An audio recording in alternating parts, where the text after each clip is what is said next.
أعوذ بالله من الشيطان الرجيم بسم الله الرحمن الرحيم يا أيها الذين آمنوا استجيبوا لله وللرسول إذا دعاكم لما يحييكم واعلموا أن الله يحول بين المرء وقلبه وأنه إليه تحشرون.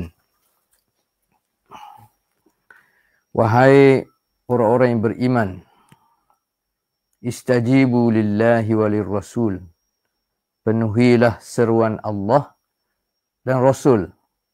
Idza da'akum lima yuhyikum, apabila dia menyerumu kepada sesuatu yang memberi kehidupan kepada kamu.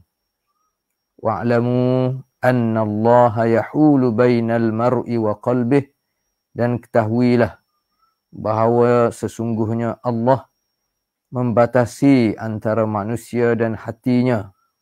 Wa annahu ilaihi tuhsyarun, dan kepadanya lah kamu akan dikumpulkan dan dikembalikan kepada Allah Subhanahu wa taala. Shadaqallahul azim. Ayat ini daripada surah Al-Anfal ayat yang ke-24. Alhamdulillah, sekali lagi kita banyak-banyak bersyukur kepada Allah Subhanahu wa taala kerana dengan inayah dan rahmat Allah, anugerah iman dan Islam, kita masih dapat berada dalam kehidupan yang sama-sama kita doa dipenuhi dengan ibadat dan ketaatan kita kepada Allah Subhanahu wa taala. Ayat yang dibaca tadi juga menggambarkan macam mana seruan daripada Allah dan daripada Rasulnya supaya kita semua menyahut seruan Allah dan Rasul. Tentulah bukti kita sahut seruan Allah dan Rasul dengan kita taat sepenuh kepada perintah Allah dan taat kepada Rasulullah sallallahu alaihi wasallam. Dan sebenarnya takwa juga dia memberi makna ketaatan kita, kepatuhan kita kepada perintah Allah Subhanahu wa taala. Secara mudahnya, secara asasnya, takwa ni kita boleh hidup dengan ketakwaan kita kepada Allah dengan beberapa asas penting. Yang pertama, sebagaimana biasa dimaklum oleh para ulama,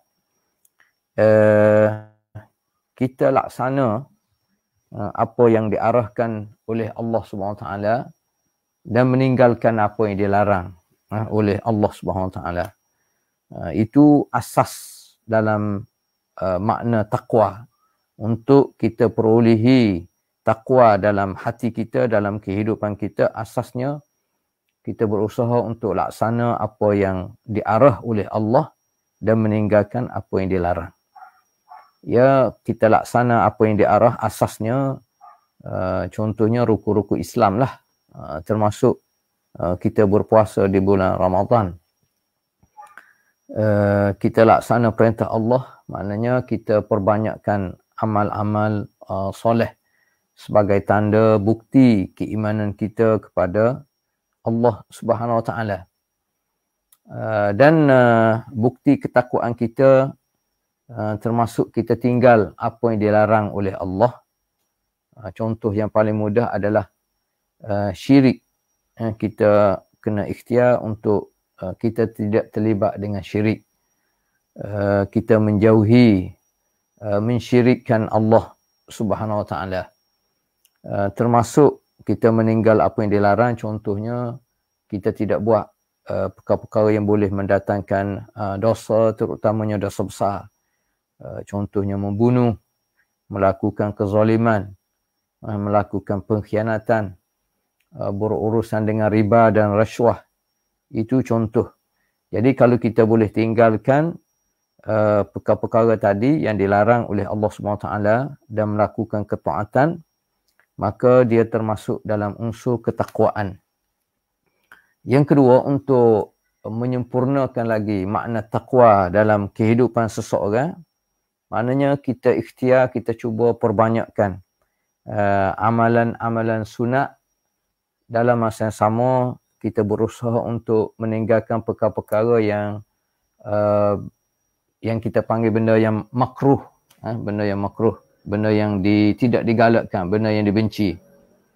Ya, buat perkara sunat, contohnya kita di bulan Ramadan ni terlalu banyak amalan-amalan kebaikan sunat, tetapi sebenarnya dia mendapat pahala yang banyak di sisi Allah, dan dia dengan amalan-amalan sunat yang sentiasa kita lakukan, sebenarnya dia boleh membentuk disiplin dan jati diri kita.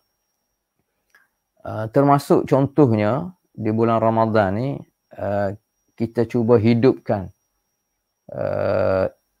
ihya amalan iktikaf kita di masjid khususnya. Amalan ini kita boleh lakukan bila-bila masa. Cuma bila di bulan Ramadan ni cuba kita hidup dan kita perbanyakkan. Biar ada masa yang kita tentukan, sama ada setiap kali kita pergi masjid untuk solat berjemaah.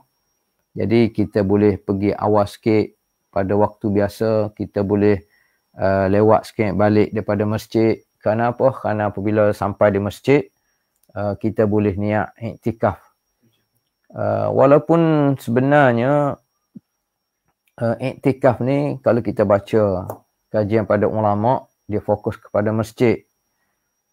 Kita sebelah kita ni, sebelah Malaysia, termasuk Malaysia, ada yang kita nama masjid, ada yang kita nama surau, ada kita panggil musalla.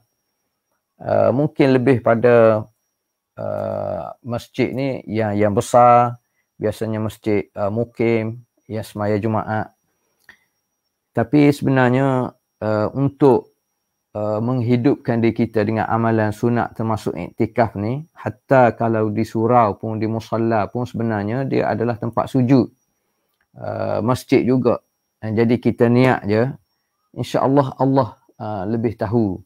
Jadi apabila kita berada di rumah Allah ni, dalam keadaan kita niat iktikaf, jadi kita lebih boleh fokus terhadap apa yang kita nak terutamanya.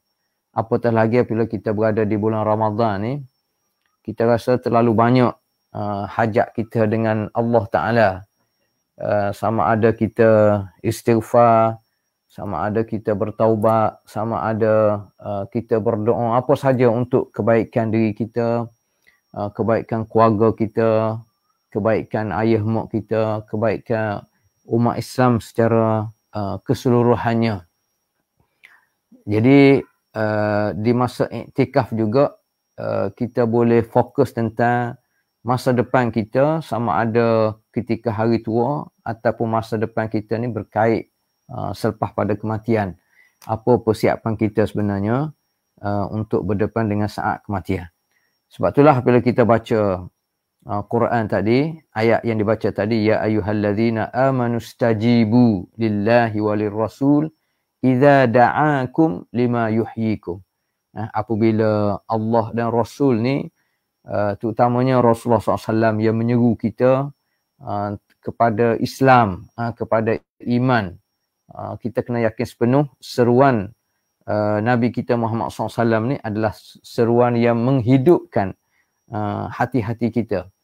Maknanya seruan daripada Rasulullah SAW khususnya, dengan seruan yang boleh menghidupkan adalah menghidupkan hati kita.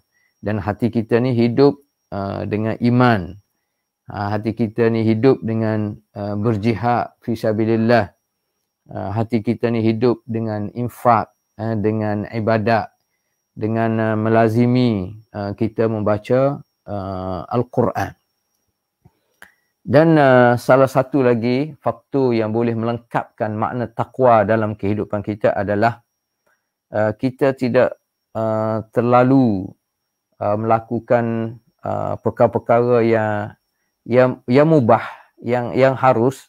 Tapi sebenarnya kalau kita terlalu ikut, orang Kelantan panggil ikut arah, sebab benda ni benda harus, Tapi kalau terlalu lama sangat kita terlibat dengan benda harus, ia boleh menjejaskan kualiti masa kita, jati diri kita, maruah kita sebagai seorang Muslim.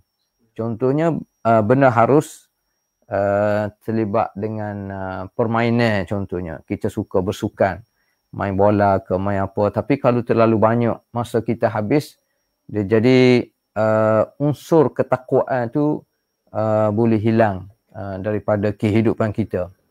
Kita suka main lagi, kita suka tengok lagi, kita suka bincang lagi. Jadi masa kita terlalu lama dengan hiburan ataupun permainan. Begitu juga hiburan-hiburan tertentu. Kalau terlalu lama ataupun hiburan yang boleh akhirnya melalaikan kita, jadi unsur takwa tu tidak ada dalam diri kita. Begitu juga hal makan minum. Terutamanya kita di bulan Ramadan ni, sebab kita semua letih. Kita tengok depan kita ni juadah yang macam-macam. Kalau kita pergi kedai, kita pergi bazar Ramadan, lagilah macam-macam jenis juadah.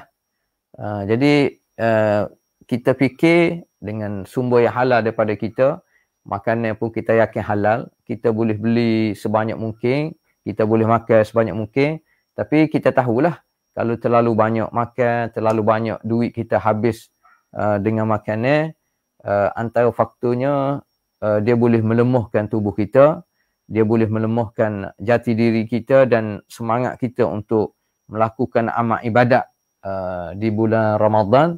Dan yang kita paling takut biasanya apabila terlalu banyak makanan, minuman yang kita beli, dia boleh berlaku unsur pembaziran.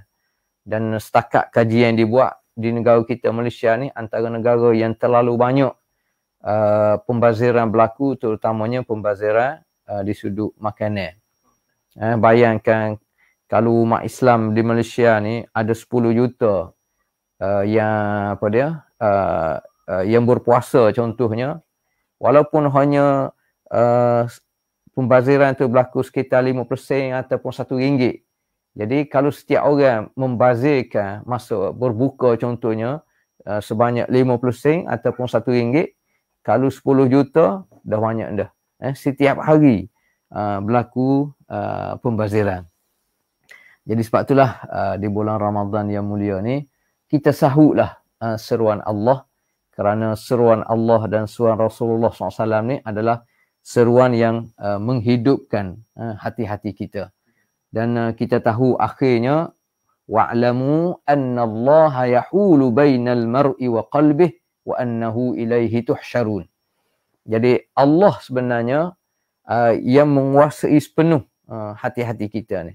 Jadi untuk mendapat iman, untuk mendapat hidayah, untuk mendapat as-sa'adah, kebahagiaan, untuk mendapat tamakninah, ketenangan, kita kena fokus sepenuh minta doa dengan Allah Subhanahu Wa Taala dan mengikuti apa yang diajar oleh Nabi kita Muhammad sallallahu alaihi wasallam. Semoga Ramadan kita pada kali ini adalah Ramadan yang terbaik. Wabillahi taufiq wal hidayah. Wassalamualaikum warahmatullahi taala wabarakatuh.